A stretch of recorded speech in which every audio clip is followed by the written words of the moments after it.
Qué hermosa la presencia de Dios, ¿verdad? ¿Cuántos pudieron sentir la presencia de Dios? Y si alguien no lo pudo sentir, pues bueno, hay que orar por ellos, ¿verdad? Porque la presencia de Dios está hoy de manera poderosa. ¿Cuántos pueden decir amén? Verdaderamente estoy agradecido con nuestros pastores fundadores, con Ben y Judith, nuestros pastores, por recibirnos. Nos fuimos de aquí hace 2 años, pero el amor que sentimos es como si nos hubiéramos visto ayer. Y verdaderamente estamos agradecidos. Mar, mi esposa, ahí está, la dueña de mis quincenas. Estamos muy contentos, verdaderamente no nos sentimos en casa, estamos en casa. Y verdaderamente les agradecemos, Manny, un abrazote y sabes que te amo con el amor de Cristo. Pastores, gracias por todas las bendiciones que han sido para nuestras vidas. Y bueno, vamos a continuar. Estoy contento, estoy agradecido, estoy nervioso, como siempre. Pero bueno, hace 2 semanas que Manny nos invitó a compartir la palabra, hablamos de un tema que en lo personal me ha estado tocando mi corazón y tocando no estas semanas, sino estos últimos 2 meses. He estado Dios poniendo en mi corazón acerca de la importancia de la palabra de Dios. Y creo que muchas veces no le damos la importancia que requiere la palabra. ¿Y a qué me refiero con esto? Es, de repente nos alimentamos de la palabra en las predicaciones, eso es muy bueno, pero no es suficiente. La palabra tenemos que alimentarnos con ella todos los días. ¿Cuántos estuvieron ayunando estos días, estas semanas? Como unos 4 estuvieron ayunando bien.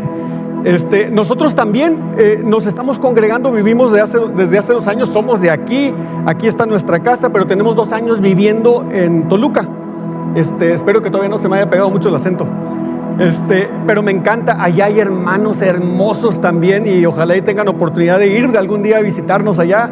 Estamos contentísimos. Y creo que nosotros también estuvimos ayunando, nomás que empezamos una semana antes, entonces terminamos una semana antes también y nos damos cuenta de lo necesario que es alimentarnos. ¿Cuántos sintieron que se morían así cuando estaban ayunando? Fíjense que deberíamos sentir en nuestro espíritu que nos morimos cuando no estamos alimentándonos de la palabra de Dios. Y verdaderamente nos morimos espiritualmente cuando no nos alimentamos. Y así como nos alimentamos 3, 4, hasta 5 veces en el día, deberíamos estarnos alimentando de la palabra 3, 4, 5 veces en el día, porque si no, empezamos a palidecer, a morirnos espiritualmente. Bueno, la semana pasada hablamos de qué tan poderoso es la palabra, porque nos damos cuenta en Génesis que Dios creó todo lo que vemos y aún lo que no vemos con el poder de su palabra. Dijo Dios, sea la luz, y fue la luz. Con el solo poder de su palabra, Él creó todo el universo. Vimos también cómo ha sido atacada la palabra de Dios, porque el libro de Génesis dice que todo fue creado en 7 días. Y los científicos dicen que fueron miles de millones de años, y ya vimos que la ciencia es muy buena, de veras es algo hermoso, pero no tiene la última palabra. La última palabra la tiene Dios. Él es la palabra de hecho, y vamos a hablar un poco de eso en esta mañana. Vimos algunos ejemplos de científicos muy prominentes que prefirieron poner su fe en algo que es verdaderamente imposible. Ellos mismos han dicho que es imposible desde el punto de vista matemático que la vida se creara de lo aleatorio, como la vida espontánea. Es imposible, matemáticamente no es posible. Y aún así preferimos creer en esas cosas que creer en la palabra de Dios. Y también hablamos acerca del libro de Génesis. El libro de Génesis no es un libro de ciencia, no tiene el propósito de ser un libro de ciencia, tiene el propósito de enseñarnos quién es Dios. Y a través del libro de Génesis pudimos profundizar un poquito en el conocimiento de Dios. Hablamos de cosas importantes que de repente se nos pierden porque no somos cuidadosos en alimentarnos de la palabra. Y veíamos que en el libro de Génesis el nombre de Dios es Elohim, ¿se acuerdan? Y dijimos que Elohim es el plural de Eloah, que es Dios. Y entendemos aquí que estamos hablando de un solo Dios, pero que es un Dios trino, un Dios que es Dios Padre, que es Dios Hijo y Dios Espíritu Santo. Y vamos a empezar a profundizar un poco más. Lo leímos al final de la prédica, pero vamos a profundizar un poco más en lo que es la importancia de la palabra de Dios.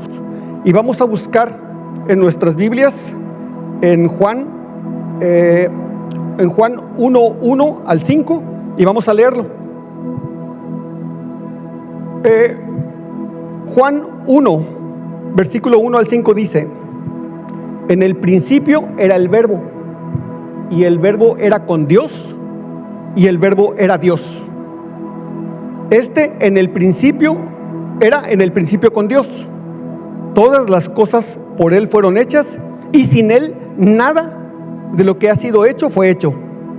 En Él estaba la vida, y la vida era la luz de los hombres. La luz en las tinieblas resplandece, y las tinieblas no prevalecieron contra ella.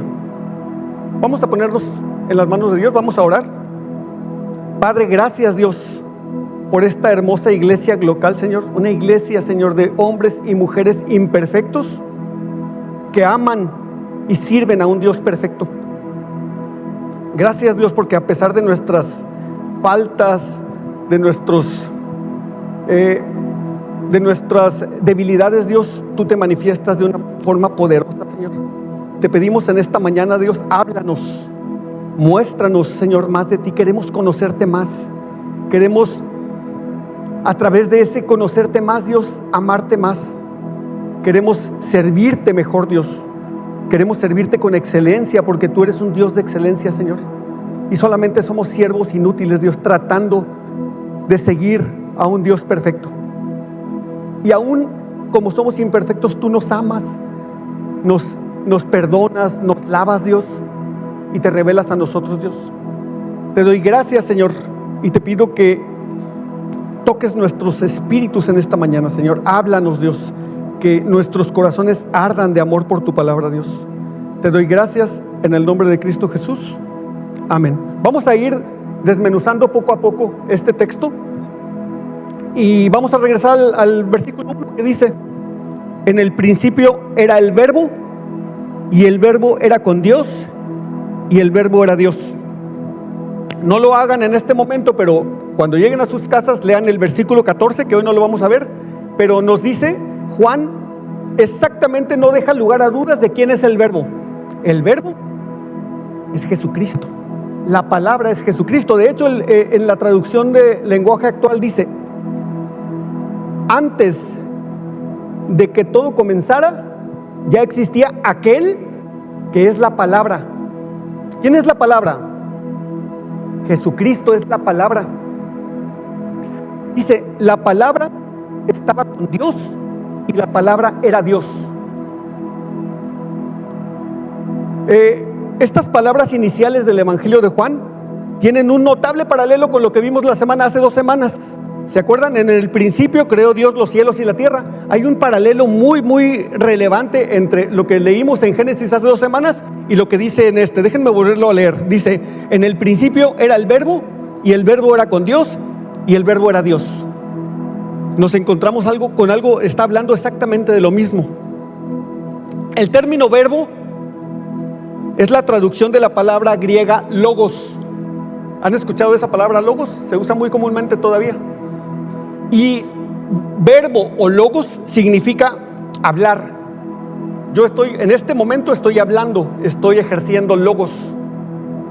También significa mensaje. La palabra verbo o la palabra logos también significa mensaje y significa palabras. El verbo es a Dios lo que es el hombre a su propia palabra. ¿Cómo me pueden conocer a mí? Pueden ver una fotografía y van a decir, bueno, es un señor más o menos maduro, guapo. Bueno, mi esposa sí dice, ella sí lo dice. Pero bueno, yo creo que van a empezar a conocerme en el momento en que yo empiezo a expresarme, empiezo a hablar, y entonces van a empezar a conocer muchas cosas de mí. Si ya trajera el acento de Toluca dirían, este es chilango. Pero no, todavía no se nos pega. Esperemos que en realidad ya somos ciudadanos del mundo. Mar y yo tenemos muchos años viviendo aquí en Tecate, gracias a Dios. Aquí conocimos al Señor aquí en Tecate. Y ahora a donde voy me dicen, tú no eres de aquí, ¿verdad? O sea, ya soy ciudadano del mundo, ya no tengo acento, creo que de ningún lado. Pero bueno, empezarían a escucharme hablar y dirían, este hombre es amante del dinero, por ejemplo, dependiendo de lo que yo estoy hablando. Si hablamos de cocina, pues van a decir, este hombre es comelón.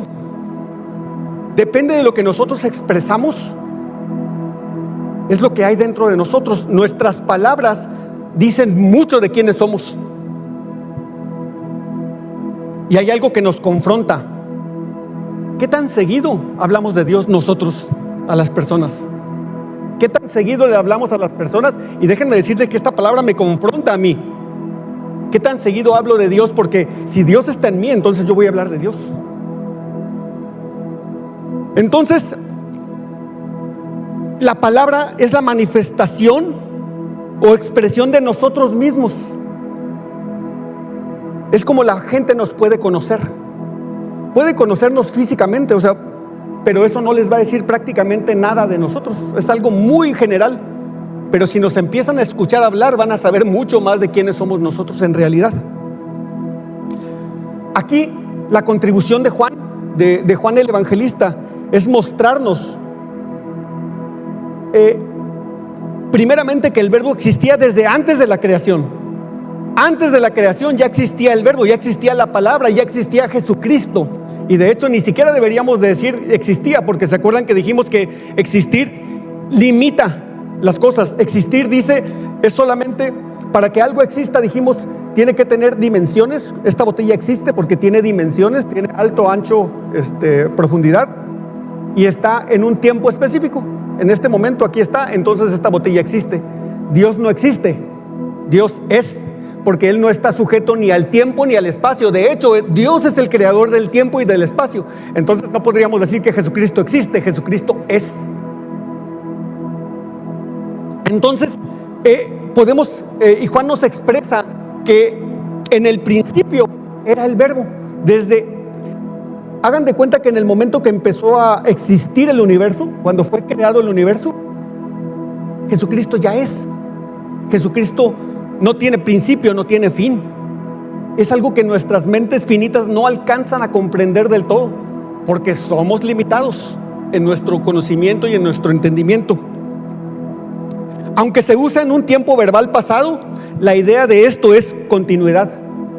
Jesucristo era, Jesucristo es y Jesucristo viene. Jesucristo será. Él no va a pasar nunca.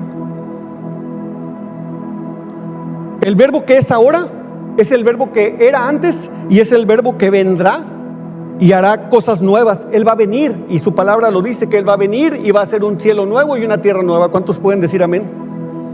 ¿Y cuántos saben que la palabra de Dios dice que esa tierra nueva y ese cielo nuevo va a ser hermoso? Dice en el libro de Apocalipsis que en ese tiempo, cuando Dios venga y restaure todas las cosas, ya no va a haber llanto, ya no va a haber enfermedad, ya no va a haber sufrimiento. ¿Cuántos quieren eso? Yo lo anhelo el tiempo en el que el Señor venga y restaure las cosas y haga todo nuevo. De inmediato, Juan introduce un tema profundo, que es más profundo que las dos afirmaciones siguientes.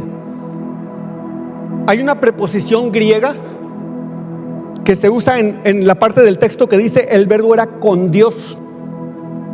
Y esta palabra con Dios nos muestra la intimidad profunda que existe entre el Padre y el Hijo. El verbo era con Dios, dice, hay una intimidad entre Dios Padre y Dios Hijo. Esto nos da una profunda idea de comunión. Hay una frase que sigue en el texto que nos dice el verbo era con Dios. Y luego dice el verbo era Dios. En este texto no hay un artículo delante de Dios. Juan está afirmando que el Verbo, Jesucristo, no es como Dios, es Dios. ¿Lo podemos entender? No lo podemos entender. Oye, ¿cómo es que Dios, Jehová, yo soy el que soy, es Jesucristo, que es una persona completamente, es otra unidad, y el Espíritu Santo es una unidad más, y los tres son solo uno? No son tres dioses, hay un solo Dios que se manifiesta en el Padre, que se manifiesta en el Hijo y que se manifiesta en el Espíritu Santo. Jesucristo es completamente Dios. No es como Dios, Él es Dios. Él no es divino, Él es deidad, Él es Dios. Hay una traducción de la Biblia que se llama precisamente Traducción del Nuevo Mundo de las Sagradas Escrituras o de las Santas Escrituras, que es una traducción no autorizada por las Sociedades Bíblicas Unidas. Lo tradujeron de esta forma. Se lee: el Verbo era un Dios, un Dios. Y hasta está escrito con D minúscula. Esto, aparte de que es incorrecto, porque en el texto griego no existe el artículo indefinido no existe, nos llevaría a entender que hay varios dioses, y no hay varios dioses, hay un solo Dios que se manifiesta en tres formas diferentes. En pocas palabras, esta traducción incorrecta nos lleva a pensar en el politeísmo, esto es que hay muchos dioses, y en realidad no hay muchos dioses, hay un solo Dios. Nuevamente, en este texto podemos ver luz en esto que le llamamos nosotros la doctrina de la Trinidad. Todas las personas, de hecho, déjenme platicarles un poquito más acerca de las Sociedades Bíblicas Unidas. Es un grupo de más o menos 150 sociedades en el mundo que creen en Jesucristo, que creen en Dios. No todos son cristianos. De hecho, la Iglesia Católica forma parte de las Sociedades Bíblicas Unidas, pero se han puesto de acuerdo para hacer las traducciones correctas, lo más correctas posibles, de las escrituras que están en griego, en arameo y en hebreo. Tenemos que ser cuidadosos también en no distorsionar. Fíjense lo grave que puede ser agregarle un texto ahí, un Dios, y hacemos que cambie todo. Por eso tenemos que ser cuidadosos. Tienen que ser cuidadosos ellos que se dedican a traducir, para no contaminar la palabra de Dios. Vamos a hablar acerca del versículo 2 que dice: este era en el principio con Dios. Este texto nos dice que el Verbo, Jesucristo, siempre ha tenido una relación con el Padre, siempre. Cristo no comenzó a existir con la creación del universo. Cristo es desde todos los tiempos. La eternidad pasada del Padre, que es Dios, y el Hijo han estado siempre en amorosa comunión. Tanto el Padre como el Hijo como el Espíritu Santo son Dios, y sin embargo no son tres dioses, es un solo Dios.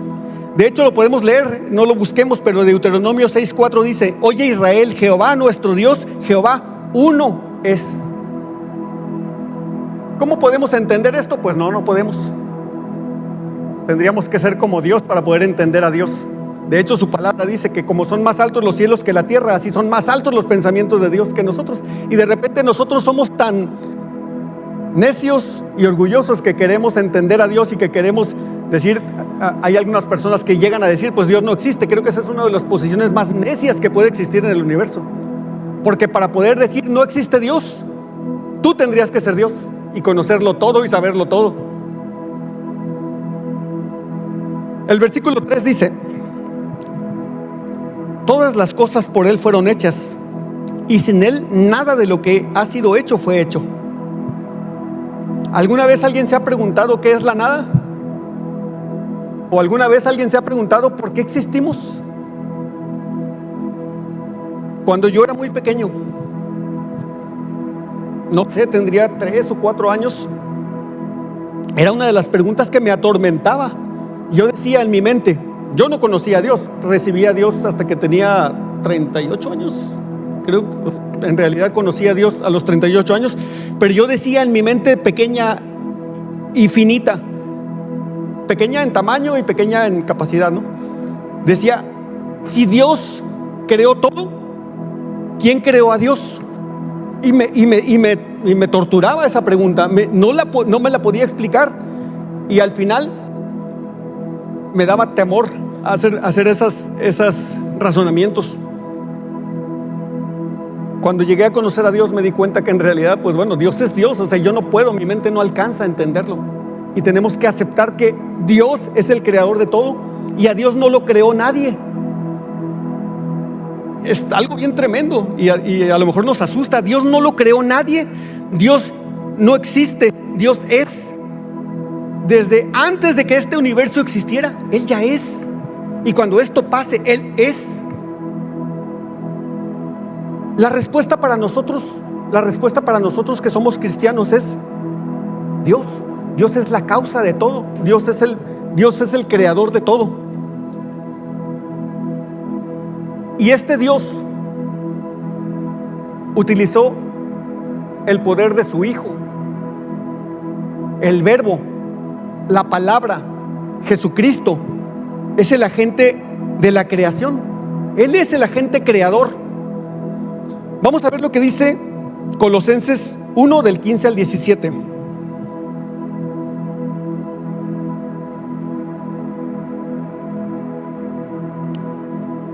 Dice, Él es la imagen del Dios invisible, el primogénito de toda creación, porque en Él fueron creadas todas las cosas, las que hay en los cielos y las que hay en la tierra, visibles e invisibles, sean tronos, sean dominios, sean principados, sean potestades.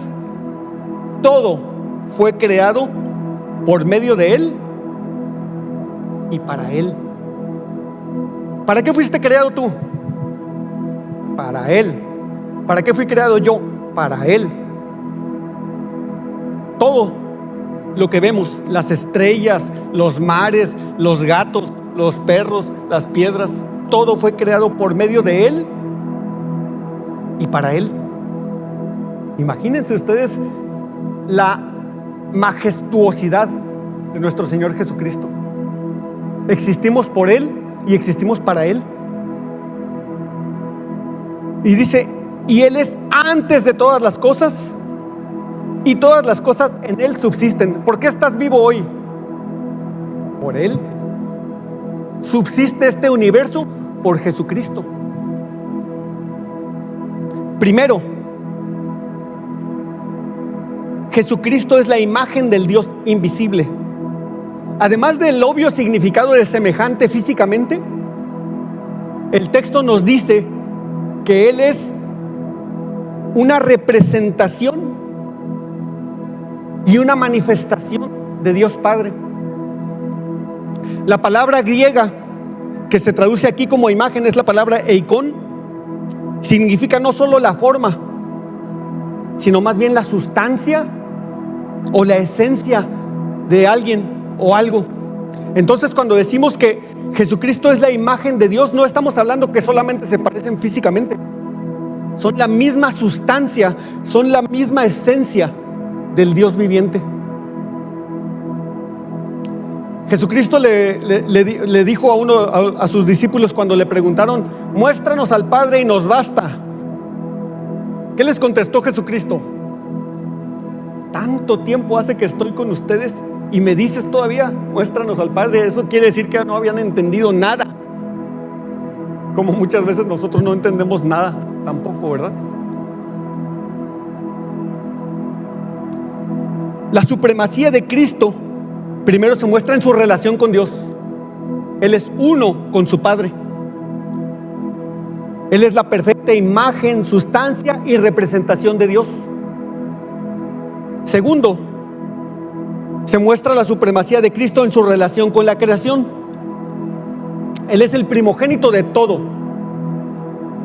Y esto también ha llevado muchas veces a errores de interpretación, porque ¿a qué le llamamos primogénito nosotros? Al primero de nuestros hijos le llamamos primogénito. Es el primero que nació. Pero déjenme decirles que la palabra primogénito sí significa el primero en nacer, pero es muchísimo más que eso. Déjenme platicarles un poquito. El primogénito de la creación no puede ser parte de la creación puesto que Él creó todo. Entonces, ¿cómo podría ser que Él creara todo si Él tuvo que ser creado, para empezar? Estas personas que tienen la traducción que le llaman la traducción del Nuevo Mundo de las Santas Escrituras, tienen algunos errores teológicos también. Ellos dicen que Jesucristo fue el primero en ser creado, porque le llama primogénito aquí en este texto, que fue el primero en ser creado y luego Él se encargó de crear todo lo demás. Nada más que hay un tema con esta palabra primogénito. Sí significa el primero en nacer, pero tiene un significado mucho más profundo que solamente el primero en nacer. Hay una palabra griega que se traduce como primogénito y es prototokos. Si Cristo hubiera sido el primer ser creado, la palabra griega que se hubiera usado no es prototokos, es protoctisis. Entonces estamos hablando de que primogénito no es solamente primero nacer, sino la primicia de todo. Y déjenme hacer un poquito más profundo esta idea. Primogénito denota dos cosas acerca de Jesucristo. Él precedió a toda la creación y es soberano sobre ella. En el Antiguo Testamento, el primogénito no solo era el primero en nacer, sino que tenía dignidad y superioridad sobre sus hermanos. ¿Se acuerdan cómo les tocaba cuando el padre moría, cómo les tocaba los bienes a los primogénitos? ¿Cuánto les tocaba? El doble que a los demás. Imagínense ustedes, números bien rápidos. 4 hijos, ¿cómo se repartían la herencia? 40% para el primogénito, 20, 20 y 20, era el doble. Entonces la palabra primogénito no solo es el primero en nacer, sino más bien el más prominente de todos. Y de hecho, cuando está hablando aquí del primogénito de toda la creación, está hablando que él es el prominente sobre la creación. También la palabra primogénito implica soberanía, de modo que esta palabra implica tanto el predominio de Cristo antes de toda la creación como su soberanía. Entonces, cuando está hablando ahí la palabra que Él es el primogénito de toda la creación, no está diciendo que es el primero que fue creado, está diciendo que es el más prominente de todos. Tercero, en Cristo fueron hechas todas las cosas. De hecho, todo fue creado por Él y fue creado para Él. Cristo no es solo aquel por quien todas las cosas existen, sino también es el que hace que todas las cosas sigan existiendo. Este mundo está sustentado por Jesucristo.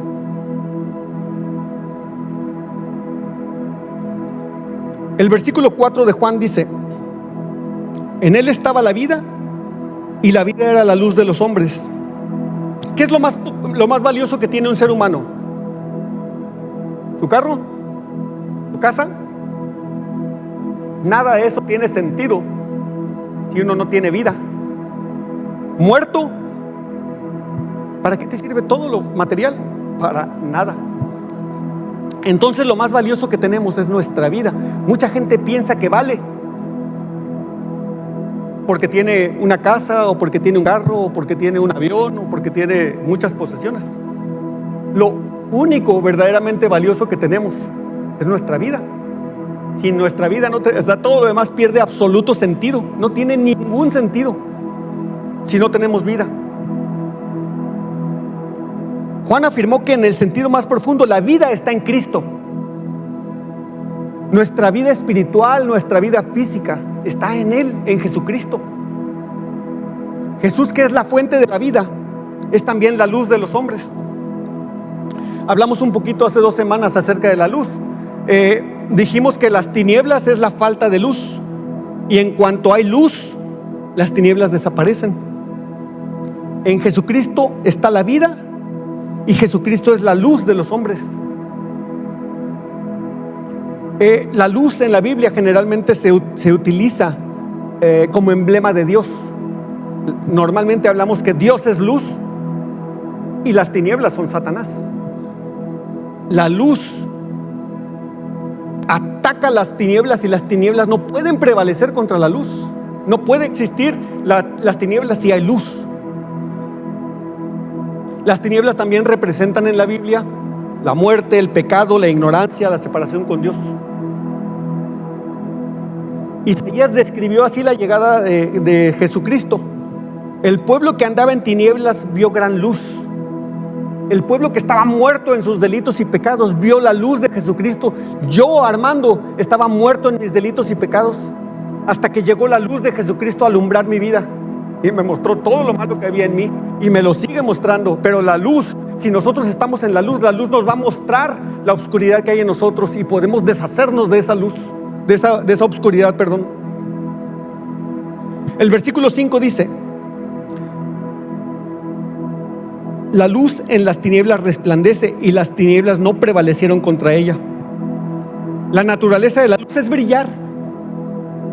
La naturaleza de la luz es disipar las tinieblas, hacerlas que desaparezcan las tinieblas. Por medio de esta idea, Juan resumió su evangelio. El evangelio son buenas nuevas. Y Juan dice que la luz va a invadir el dominio de las tinieblas. La luz va a acabar con las tinieblas. Satanás, el gobernante de las tinieblas, va a resistir la luz, pero no va a poder frustrar el poder de Jesucristo. No puede. De hecho, Satanás es un ser creado. El verbo, la palabra, Jesucristo, que son los tres, son un sinónimo, va a resultar victorioso a pesar de la oposición que pueda existir. Y déjame decirte que tú, como hijo de Dios, vas a ser victorioso. Y cuando estoy hablando de victorioso, no estoy hablando de que vas a tener mucho dinero, o que vas a tener mucha salud, o que tus hijos van a vivir de una forma perfecta. Cuando te digo que eres victorioso, es que al final de todo esto, las promesas que vemos en la palabra de Dios van a ser para ti. En aquel tiempo, cuando a lo mejor nos vamos a morir de enfermedad, esperemos que Dios no sea el propósito de Él, pero a lo mejor nos vamos a morir de una enfermedad o de un accidente, pero aún así, esas promesas que dice el libro de Apocalipsis son para ti y para mí, que hemos puesto nuestra confianza en Jesucristo nuestro Señor. Vamos a estar en un tiempo donde no va a haber más sufrimiento, no va a haber más enfermedad, no va a haber más llanto.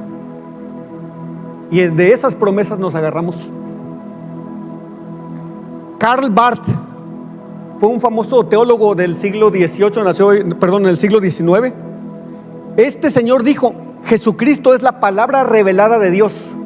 Déjame repetirlo: Jesucristo es la palabra revelada de Dios. Fíjense nomás, ¿se acuerdan lo que decíamos? Que me pueden conocer a mí a través de lo que yo digo. Conociendo a Jesucristo podemos conocer al Padre, porque el Padre habla a través de su Hijo, de Jesucristo. Este teólogo dice: Jesucristo es la palabra revelada de Dios. La Biblia es la palabra escrita de Dios. Y el sermón, lo que estamos haciendo en este día, es la palabra predicada de Dios. La Biblia, como palabra escrita de Dios, es dependiente de Jesucristo. Todo lo que está aquí habla de Jesucristo. Es la revelación de la palabra de Dios. Y la palabra es Jesucristo. Dice: la Biblia, como palabra escrita de Dios, es dependiente de Jesucristo como palabra revelada de Dios, y es la fuente de toda palabra predicada de Dios. Nosotros debemos de venir aquí, y hablo de las personas que Dios nos ha llamado a enseñar su palabra, no para predicarme a mí, Armando, no para predicarles mis anécdotas de vida, sino para predicarles a Jesucristo, y a Jesucristo como nuestro Salvador.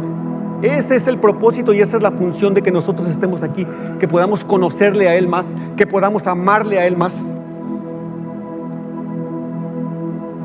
Así como Dios nos dio a Jesucristo como mensaje y palabra para comunicarse con nosotros, y la palabra tiene poder, nuestra forma de comunicarnos nosotros con otras personas también tiene poder. Nuestras palabras y nuestros mensajes son poderosos, El tema es que nuestras palabras pueden ser para bendición o pueden ser para maldición. La Biblia tiene mucho que decir sobre el poder de la palabra. Ya vimos el poder de la palabra, que es Jesucristo, pero también nuestras palabras tienen poder.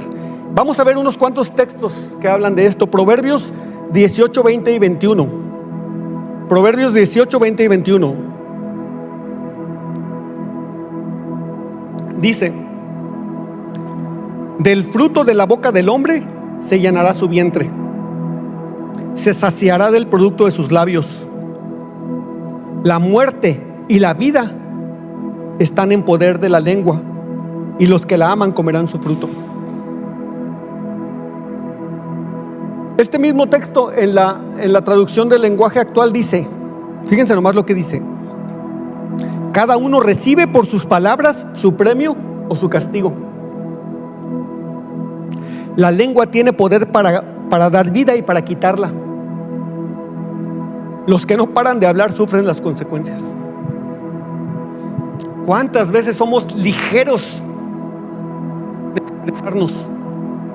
¿Cuántas veces en lugar de bendecir a las personas las maldecimos con nuestras palabras? Y en esta mañana le estoy pidiendo a Dios: Dios, dame control de mis palabras. ¿Y cómo puedo pedirle a Dios que me dé control de mis palabras? Llenándome de Él. No hay de otra. Si no llenas tu corazón, tu mente, tus pensamientos, tus emociones de Jesucristo, las vas a llenar de otra cosa que no es Jesucristo. No podemos estar vacíos. O estamos llenos de Dios o estamos vacíos de Dios, pero llenos del enemigo. No hay términos medios. Las palabras de una persona, llamadas figuradamente el fruto de la boca y el producto de sus labios, puede beneficiar a las personas que las dicen si son positivas y animadoras. Pero también las palabras pueden provocar muerte. Y algo muy tangible. Imagínate que te invitan a ti o que te llaman a ti para ser testigo ante un jurado de una persona. Tus palabras pueden bendecir o pueden matar a una persona, literalmente. Cuando el texto dice: el que la ama comerá de sus frutos, está hablando acerca de las personas que les gusta hablar de más y que como respuesta van a sufrir las consecuencias. Pero la Biblia también nos enseña que nuestras palabras pueden ser una poderosa herramienta para bien o mal. Proverbios 16, 24 dice: panal de miel son los dichos suaves, suavidad al alma y medicina para los huesos. ¿Cuántos quieren usar solamente palabras suaves? ¿Cuántos quieren ser medicina para los huesos?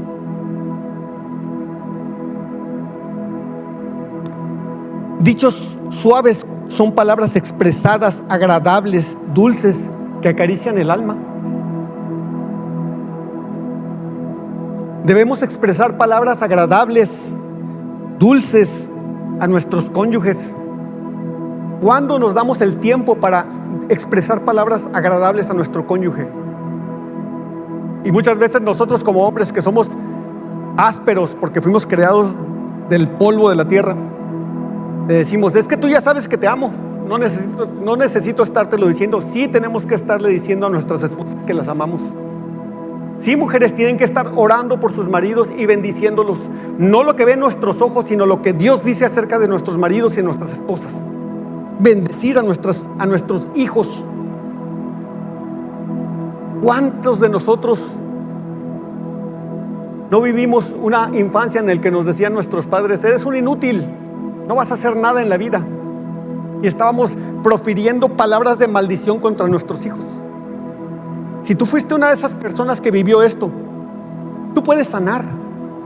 No necesitas estar atado a ese pasado, porque Dios dice unas cosas preciosas acerca de ti.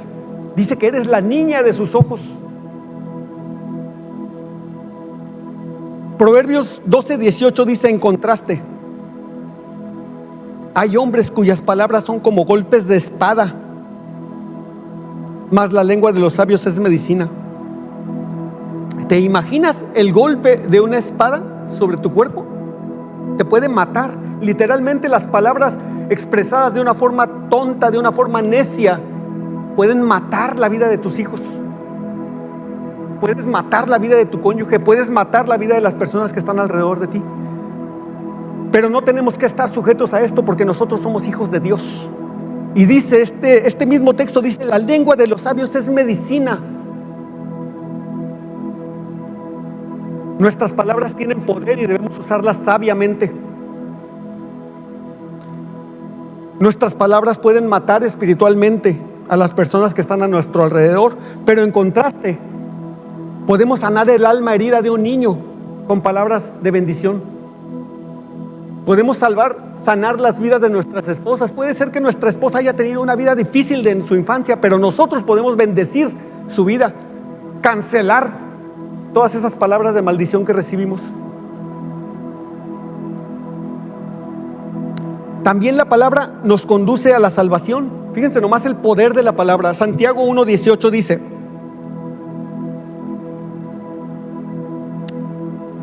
Él de su voluntad nos hizo nacer por la palabra de verdad. Dios nos hizo nacer por su palabra verdadera. Dice: para que seamos primicias de sus criaturas. Algo bien tremendo que dice este texto: es de la voluntad de Dios que nosotros somos salvos. Tú no tienes y yo no tengo ningún mérito en esto. Solamente de su voluntad Él decidió que nosotros fuéramos salvos. Él nos dio nuevo nacimiento por medio de su evangelio. La meta era de hacernos primicias de todo lo creado. Las primicias se consideran lo mejor de la cosecha. Somos lo mejor de la cosecha de Dios. ¿Cuántos reciben esta palabra de bendición? Dios está convirtiendo a los seres humanos redimidos en la cumbre de la creación. Si ustedes han leído en el libro de Génesis, Dios nos puso como autoridad sobre toda la creación. Nosotros somos mayordomos de su creación.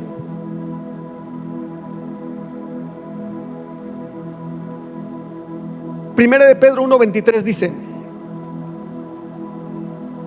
siendo renacidos no de simiente corruptible, sino de incorruptible, nuevamente, por la palabra de Dios, que vive y permanece para siempre. La palabra de Dios es la que nos dio a nosotros esa salvación que no merecíamos. Por medio de la palabra el hombre recibe la incorruptible simiente del Espíritu Santo, y así llegamos a ser renacidos. Un texto más, Romanos 10:17 dice: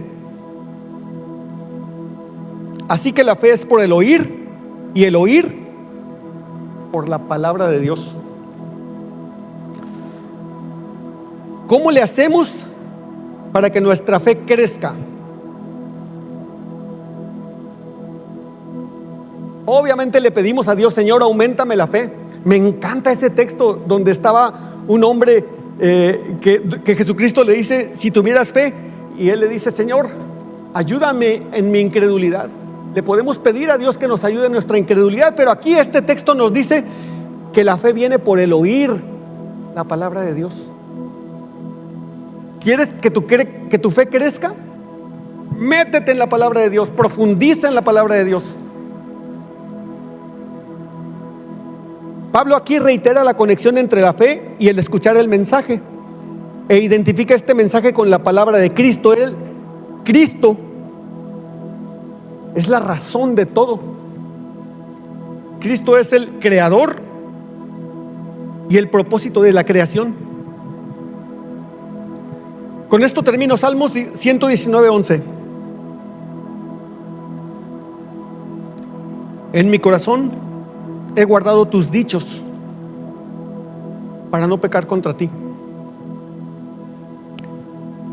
Hace mucho tiempo hablamos, y yo no sé si algunos lo recuerden, algunos todavía no estaban aquí, pero hablamos acerca de la santidad. La santidad no significa ser bueno, porque dice la palabra de Dios, de hecho, que no hay bueno ni aún uno solo. Santidad significa estar apartado para Dios. Y cuando estamos apartados para Dios, no pecamos, aunque todos seguimos pecando. Pero entre más profundizamos en la palabra de Dios y más vivimos en intimidad con Él, más difícil es que sigamos pecando. ¿Y cómo le hago, Señor, para poder vivir una vida que te agrade? Guardando en mi corazón su palabra. La palabra nos hace permanecer apartados para Dios. Un corazón que está repleto de la palabra de Dios es el antídoto contra el pecado en nuestras vidas. Debemos atesorar cuidadosamente la palabra de Dios. Tenemos que declarar la palabra a otras personas, a nuestros hijos, a nuestros cónyuges. Tenemos que meditar en la palabra, tenemos que deleitarnos en ella. Luego, por la gracia de Dios, vamos a obrar conforme a la palabra de Dios. Hay dos textos que tengo y declaro todos los días. Primero de ellos: instruye al niño en su camino, y aun cuando fuere viejo no se apartará de él. Lo atesoro en mi corazón. Lo declaro sobre mis hijos todos los días. No es lo que mis ojos ven. Lo que mis ojos ven no tiene importancia. Lo que dice la palabra de Dios es lo verdaderamente importante. Y yo declaro que mis hijos van a depender y van a vivir para Dios. Y hay otro texto que amo de su palabra. Dice: cree en el Señor Jesucristo y serás salvo tú y tu casa. ¿Cuántos pueden creer esta palabra? ¿Cuántos pueden declarar esta palabra? Vamos a ponernos de pie y vamos a clamar a Dios. Padre, en esta mañana, Dios, venimos delante de ti, Señor. Primeramente, darte gracias, Dios, porque de tu voluntad nosotros somos salvos, Señor. No hay nada que nosotros pudiéramos haber hecho, Señor. Lo entendemos, lo sabemos, Señor. De tu sola gracia, Señor, somos salvos. Tú nos apartaste de las tinieblas, Señor, y nos trajiste a la luz, Dios. Gracias, Señor. Quiero invitar en esta mañana, si hay alguien en este lugar que no ha recibido a Jesucristo como su Salvador, este es el día. Si alguien te invitó a esta iglesia, no es por casualidad, es porque Dios ya lo tenía en su propósito desde la fundación del mundo. No es casualidad que estés aquí en esta mañana. Y no necesitas ser bueno, porque de hecho no hay bueno ni uno solo. ¿Qué necesitas hacer para ser salvo? Aceptarle a Él, a Jesucristo, aceptar a Él, que es la palabra. Y quiero invitarte en esta mañana, si tú no has recibido a Jesucristo en tu corazón, este es el día y este es el momento. Te aseguro que tu vida va a cambiar. No te voy a mentir y no te voy a decir que tu vida va a ser perfecta, porque en este mundo tenemos aflicción. Pero lo que sí te puedo decir es que nunca vas a ser igual. Que a pesar de pasar por valles de sombra de muerte, tu corazón va a estar confiado en Dios. Repite conmigo: Padre, te doy gracias, Señor, por haberme traído a este lugar, este día, a esta iglesia. Gracias, Señor, porque me estás regalando este día el precioso, Señor, don de la salvación. Ni siquiera lo entiendo, pero lo acepto, Señor, y te doy gracias, Señor. Te pido perdón por mis pecados, Señor. Gracias, Dios, por salvarme. Gracias por perdonarme. Señor, derrama de tu Espíritu Santo sobre mi vida. Que este sea el parteaguas de mi vida, este día y este momento y este lugar, Señor. Gracias, Señor, por perdonar mis pecados. Te doy gracias, Señor, en el nombre de Cristo Jesús. Dios les bendiga.